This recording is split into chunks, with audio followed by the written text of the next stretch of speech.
दोस्तों आदाब, मैं हूं सान्या आलम और आप देख रहे हैं BBC 24 न्यूज बेहड़ी बरेली से।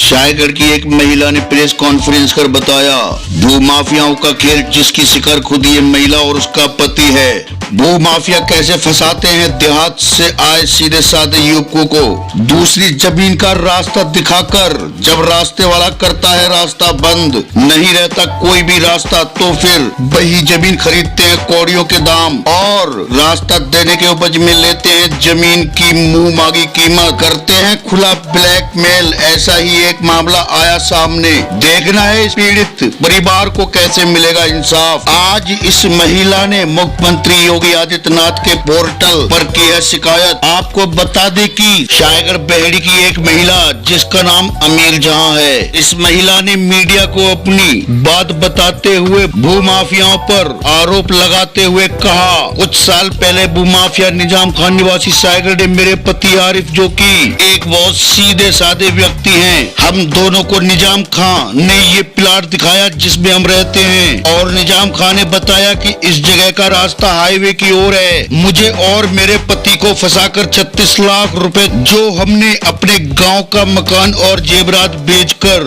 और अपने मायके से कर्जा लाकर खरीद लिया था। हम इस जगह पर तरपाल डालकर और सीमेंट की चादरें डालकर रहने लगे। तभी कुछ महीने के बाद राजकुमार पुत्र जहांगीराम ये दावा करने लगा कि ये जो आपका रास्ता है दरअसल ये जगह हमारी है और तुम लोग इधर को मत निकलो, रास्ता यही है। तो हम किधर से निकले? तभी भू माफिया निजाम खान हमारे बीच आकर बताता है कि मुझे रास्ते का पता नहीं था, तो हमें आपने इधर का रास्ता क्यों बताया? तभी भू माफिया बोला, मैं तुम लोगों का समझौता करवा देता हूँ। जिस रेट पर हाईवे पर जगह मिल रही है उसी रेट पर तुम खरीद लो। 10,000 रुपए गज के हिसाब से रास्ता मिल जाएगा।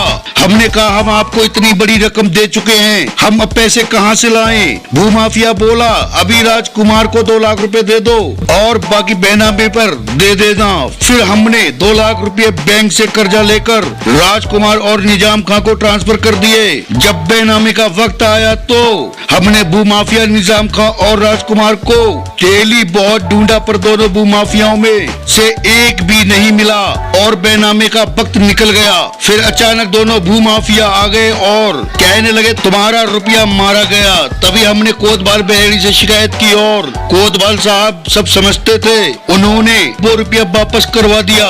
उसी वक्त से दोनों भू माफिया हर तरह से हमें प्रताड़ित कर रहे हैं। जो भू माफिया निजाम खां के 5 भाई हैं और कहते हैं पांचों भाई दबंग हैं और वे कहते हैं कि हम शासन और प्रशासन को जमीन हड़पने और बेचने में सबको मोटा कमीशन देते हैं। तुम्हारी जुलाओ क्या औकात है? तुम जैसे गरीब लोगों कीड़े मकोड़ों की तरह जमीन के लिए हम मसल देते हैं। भू माफिया निजाम खां का छोटा भाई आया और मेरे पति आरिफ पर मोटरसाइकिल चढ़ा दी और तमंचा कनपट्टी पर रख कर कहा कि इस जमीन के 5 लाख रुपए ले ले और यहाँ से भाग जा।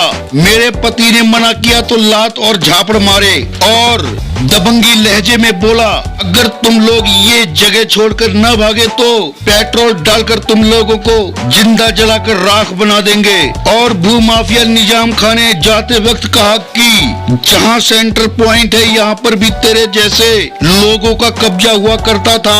हमारा इतिहास उठाकर देख ले, 20 साल पहले सबको आग में जलाकर हम लोगों ने सेंटर पॉइंट बनाया। इसलिए तू भी समझ ले, तेरा और तेरे परिवार का ऐसा ही हाल करूंगा। पीड़िता ने अपनी सुरक्षा की गुहार लगाई है। पूरी बात बताएं जरा।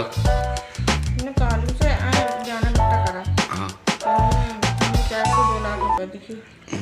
तो अब इन्होंने ऐसे टाइम निकाल दिया हमने के वो करवाओ, तुम हकबंदी करा दो जहाँ तक तुम्हारी जगह है, जब भी हम बयाना करा लेंगे बैनामा।